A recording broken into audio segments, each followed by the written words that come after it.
cuestiones historiográficas, ¿no? Cómo abordarlas, cómo no aprender a más bien cómo aprender a cuestionar cada texto que tenemos, cada línea de investigación que se nos da, y hacer ese juego entre las inquietudes que nosotros tenemos a lo que cada investigador o cada texto que tenemos en el momento de abordarlo se nos va presentando, ¿no?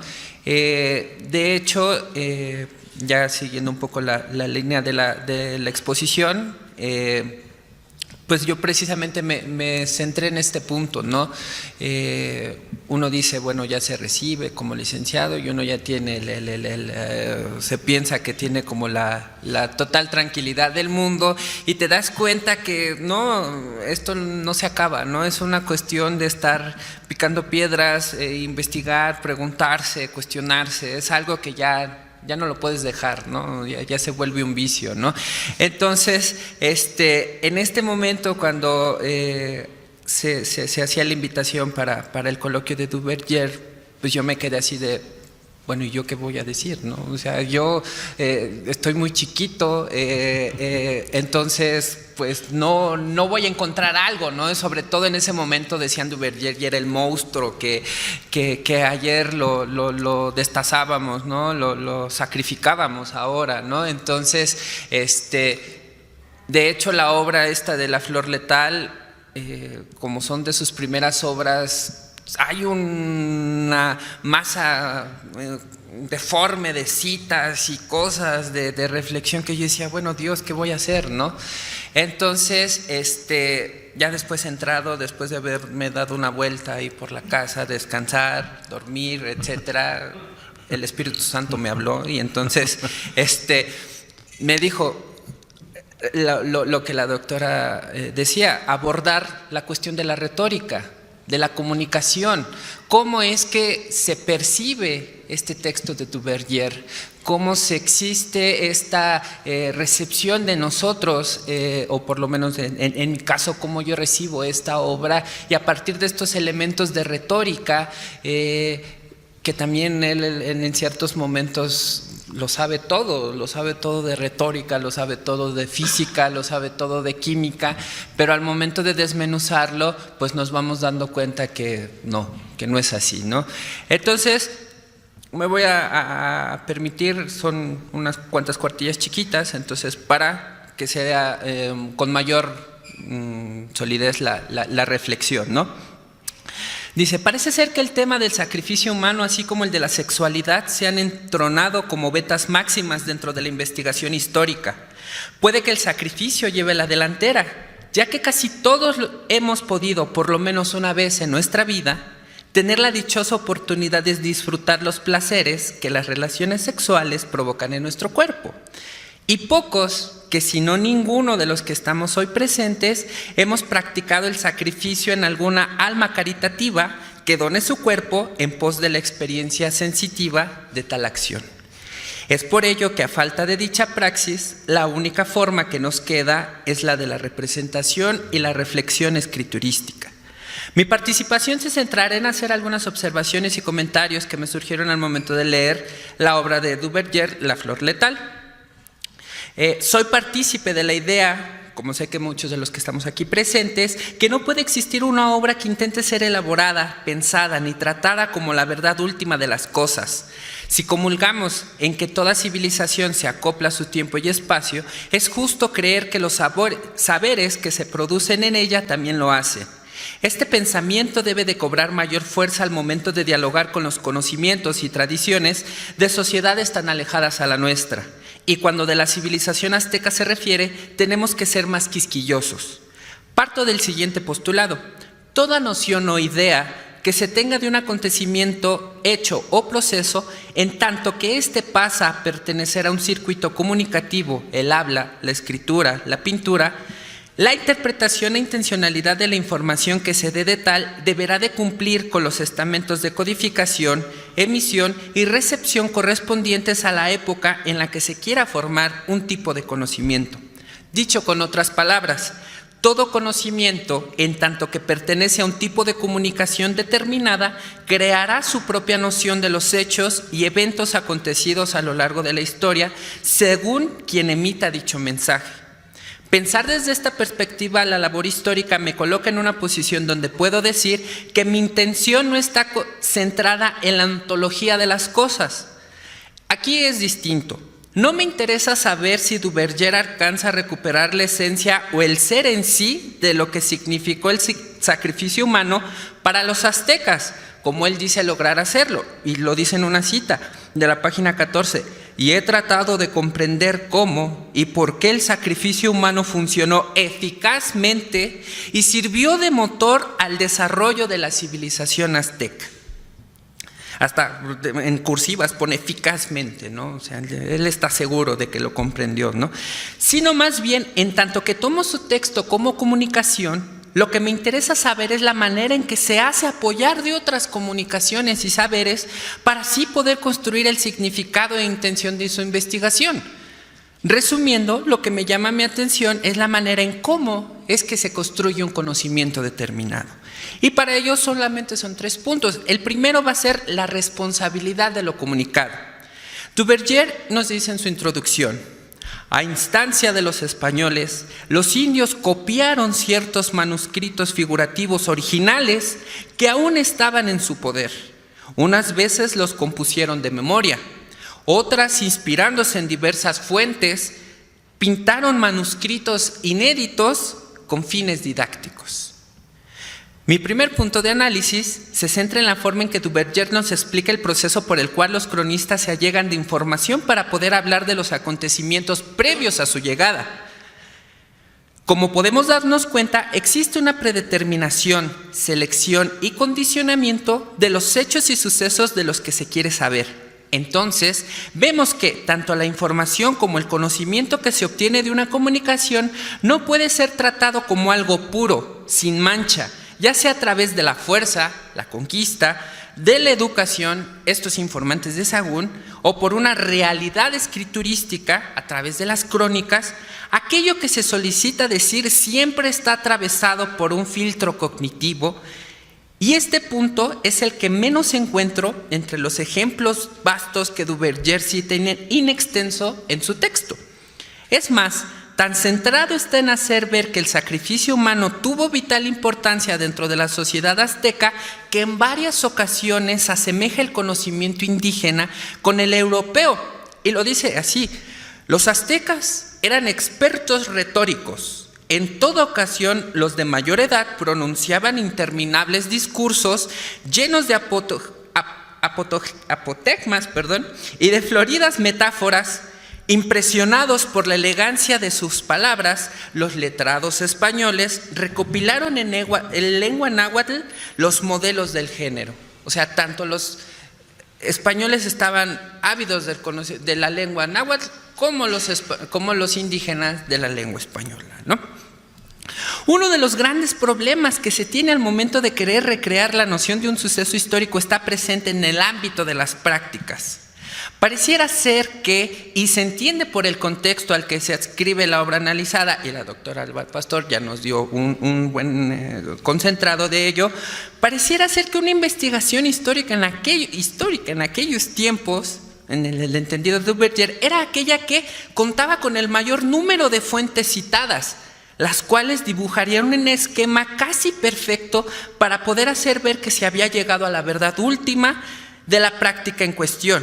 Y es que Duverger dice: existe la suma impresionante de crónicas, anales, relaciones, historias y otros memoriales redactados en español durante el siglo XVI, a partir de los testimonios presenciales, después compilados sin interrupción hasta nuestros días. Y como lo dijo la doctora, solamente está la de Sahagún y unas cuantas más, ¿no? Y el doctor Bernard ayer nos dio una cita en extenso de muchísimas crónicas que Duverger no tiene ni noción, ¿no? Entonces, el resultado de esta obra es una práctica de tijeras y engrudo, tal y como lo diría Collingwood. Lo grave no es saber quién dijo tal cosa o la otra, sino más bien debemos preguntarnos por qué se dijo eso, para quién iba dirigido y cómo se comprendió lo dicho. ¿Por qué digo esto? Porque dentro de los autores conquistadores que Duverger cita en La Flor Letal se encuentra ni más ni menos que aquel personaje que en su más reciente libro, Crónica de la Eternidad, lo declara como producto de la ficción e invención. Me refiero a Bernal Díaz del Castillo. Entonces, es lo que veníamos desarrollando. En esta obra, Duverger considera a Bernal Díaz del Castillo como un sujeto histórico, como un sujeto que produce. De hecho, la historia de la conquista de Bernal también es otra de las fuentes que cita en extenso en más de 6, 7 ocasiones dentro de la obra para dar legitimidad, y además a Cortés lo maneja en otro contexto diferente. O sea, está consciente que el personaje de Cortés o el sujeto histórico Cortés como el sujeto histórico Bernal son dos personas diferentes. Y entonces preguntarnos por eso la responsabilidad. ¿Qué pasa cuando en su Crónica de la Eternidad nos dice que ahora estos dos sujetos son uno? ¿Qué conlleva a ello a ver cómo se tratan las crónicas o el conocimiento que se está dando, ¿no?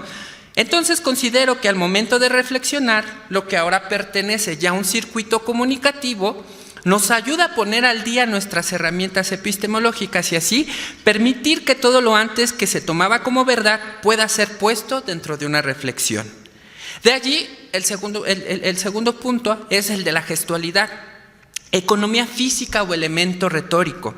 Si ya con el tema de juicio de autoridad tenemos una fuerte discusión, esta se acrecienta cuando nos vemos la manera en que Duverger hace uso de ciertos conceptos que para él le permiten llegar a descifrar el pensamiento náhuatl. Esto es cita de él, ¿no? Uno de dichos conceptos, el cual es una constante en su obra, es el de gestualidad. Ahora bien, ¿qué es lo que Duverger entiende por gestualidad? Y nos dice: la gesticulación es presentada como una verdadera obsesión para los indígenas, pero en este caso preciso, el gasto físico inútil quizá no sea el único cargo imputable. En efecto, no es posible pasar por alto la fabulosa diferencia que existe en el mundo náhuatl entre la economía del gesto y la prolijidad de la palabra. Tanto como el gesto es medido, tanto así se expande indefinidamente la palabra. El intento que Duverger trata de hacer verosímil con respecto al concepto de gestualidad es que, para los indígenas, dicha gestualidad recae en la teatralización y uso físico que estos hacen en la ejecución de sus prácticas sacrificiales. Para él, la gestualidad se entiende como un gasto energético físico, como lo dijo la doctora, lo que él llama economía gestual. Dicha gestualidad compete única y exclusivamente a la ejecución social que los diferentes estratos participantes en un sacrificio hacen de su cuerpo. En otras palabras, los sacrificadores hacen un gasto energético corporal diferente al de los sacrificados. Muy bien, eso es comprensible, pero ¿de qué manera ayuda esta interpretación a comprender que el sacrificio fuese pieza fundamental para esta civilización? Pregunto esto porque aunque si bien Duverger intenta homologar lo físico con lo simbólico, a este último lo ve desde otra perspectiva y dice: el gesto es calibrado porque la sociedad azteca es una sociedad de signos. Es la exterioridad la significativa. La apariencia es el verdadero código que permite la identificación de los seres. Podemos ver entonces que lo gestual para Duverger se entiende como apariencia, un agente externo que por sí mismo da a entender el significado e interpretación de la práctica en sí. Esto puede ser tomado como cierto, o dicho en otras palabras, ¿puede una práctica ser entendida en su totalidad únicamente por su gestualidad? Creo que no. El mundo de los gestos no puede estar separado del mundo de los signos y los símbolos. Lo anterior lo podemos constatar si ahora vemos que entendían por gestualidad los europeos en el siglo XVI. Y aquí quien habla es el doctor Mendiola. Dice: la gestualidad se convierte en un medio relevante para señalar diferencias entre los estratos. La estilización de la gestualidad, de los tonos de voz, de las maneras de hablar, etcétera, son lo que en estas sociedades, las europeas, se denomina humanismo. Es decir, se es más humano mientras más autocontrol se tenga en las relaciones cara a cara. Como podemos darnos cuenta, la importancia que tiene la gestualidad para la sociedad europea va más allá de la apariencia. Los gestos que un sector social realice tienen un peso y significación para los demás. Pertenecen al ámbito de la retórica, es decir, crean un conocimiento que da sentido y conceptualización del mundo que se habita. Creo pertinente hacer esta comparación, ello debido a que, si recordamos el planteamiento con el que empecé, el conocimiento que produzca una comunicación dependerá del uso que se le dé de la información que se emita. Esta distinción, trayéndola al caso de la flor letal, tiene mucho que ver. Para Duverger, recordémoslo, la gestualidad indígena solo es un factor físico que templa o hace ahorrar el temperamento corporal de los naturales. Esta distinción entre temperamentos fríos y calientes pertenece más bien al mundo ascético, del cual forman parte los frailes, que al de los indígenas. Esto lo menciono porque fue en el siglo XVI en donde los temas del cuidado de sí y el control del cuerpo se pusieron de moda, por lo menos en la sociedad europea y americana. Recordemos que la sociedad europea había puesto en práctica este tipo de tecnologías en vez de técnicas, o como lo menciona Duverger. Aquí recupero el término que utiliza Foucault, Michel Foucault, desde hacía ya varios siglos, y que de hecho fue a partir del siglo IV después de Cristo, con el surgimiento del monaquismo, que esta práctica se consolida. Mientras que la primera gestualidad compete a los dominios y ahorros energéticos externos corporales, la segunda se entiende como un control interno condicionado socialmente. Vemos pues que la recuperación que Duverger hace del concepto está encaminada más bien a beneficiar su propio discurso que al uso y significado que se le daba en el contexto donde se ejercía dicho concepto, ¿no? Y el último, ya para terminar, que es el de los sacrificios humanos. Economía material contra la economía ascética. Con tan solo pronunciar la palabra sacrificio sabemos que estamos en un campo peligroso. ¿Y cómo no ha de serlo si a esta práctica se le ha considerado como la máxima expresión del ser humano? La mayoría de las sociedades tienen en su historia este elemento como punto de génesis. Dentro de la historia del mundo indígena, este elemento no podía faltar en su repertorio tradicional. Ahora bien, que el sacrificio haya sido una práctica medular y cotidiana dentro de sociedad, esa es otra historia. ¿Por qué expreso esto? Pensemos lo siguiente. Duverger, a lo largo de su obra, ve al sacrificio azteca como una constante interacción de energías y consumos energéticos. Y aquí dice: no es tanto la destrucción de vidas humanas, potencial de trabajo desperdiciado, la que pesa sobre la balanza. Son ante todo los costos anexos los que gravan la economía sacrificial. Del gasto físico al mantenimiento de ejércitos, el precio de la guerra sacra viene a añadirse vertiginosamente a los gastos exigidos por la pompa y el aparato, y el sobreconsumo festivo reduce peligrosamente el capital de riquezas materiales acumulados por la comunidad. O sea, también es un excelente economista marxista, ¿no? Pese a los aumentos de energía que promete el sacrificio por los gastos imprescriptibles que ordena, no puede dejar de alimentar una economía deficitaria. Si tomamos por cierto lo anterior, ¿no podríamos decir entonces que toda sociedad que practique el sacrificio pertenece a una economía deficitaria?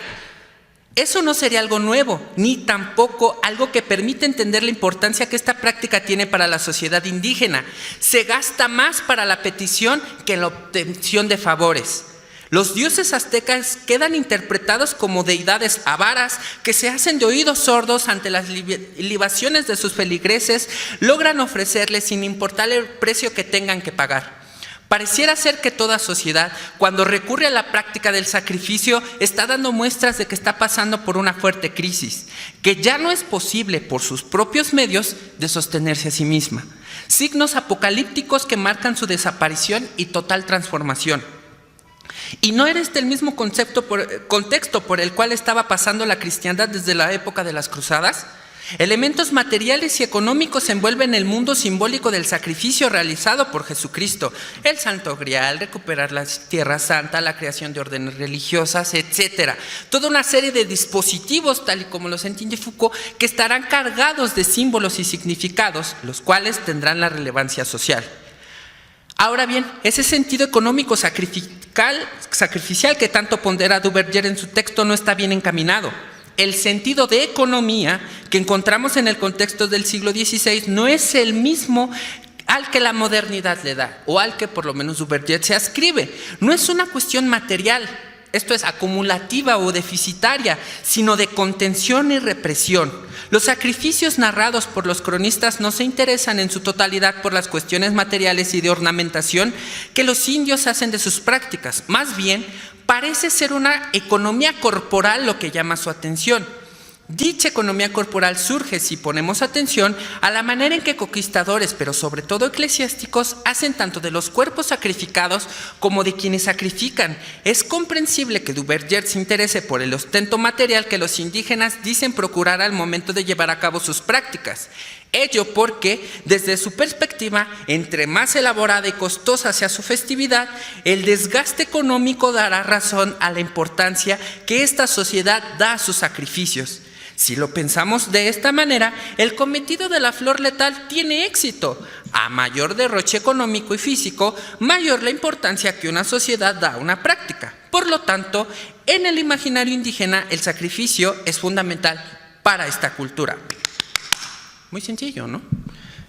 Ahora bien, si recordamos que el sentido económico por el cual se rige la religión cristiana al momento de hacer hablar a los indígenas para obtener información acerca de sus prácticas era más bien uno en donde el principal foco de atención era la represión del cuerpo. Entonces la cosa cambia. Un concepto que también no tiene la misma denominación que la modernidad. En aquellos tiempos no existía una noción de cuerpo tal y como nosotros lo pensamos. Se hablaba más bien de carne. Las únicas personas o la única persona que podía tener un cuerpo como tal era Jesucristo. O en este caso, San Francisco de Asís, ¿no? Los demás solo eran reminiscencias que han sido puestas en este mundo para sufrir. Control entre la carne y las pasiones, principal modo de vida para los cristianos evangelizadores.